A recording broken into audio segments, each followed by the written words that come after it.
আর যত কঠোর থেকে কঠোর কর্মসূচি হোক, সেই কঠোর কর্মসূচির মাধ্যমে আমরা দাবি আদায় না করে ঘরে ফেরবো না, এটা হোক সবার প্রত্যয়। আমরা বারবার প্রেস ক্লাবে আসি আর চলে যাই, দাবি আদায় আমাদের হয় না। কিন্তু এবার আমাদের একটাই লক্ষ্য থাকবো যে আমরা দাবি আদায় না করে ঘরে আর ফিরব না। আমরা বারবার ঘরে ফিরে যাই। লজ্জাজনক একটা পরিস্থিতির উপর দিয়ে আমরা গেলেই আত্মীয় স্বজন থেকে শুরু করে আমার ছোট বাচ্চাও জিজ্ঞেস করে আমার চাকরির ব্যাপারে, আমরা কেন বৈষম্যে থাকবো?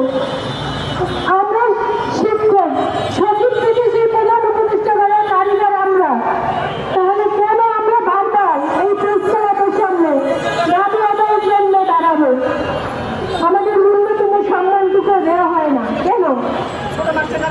যতই কঠোর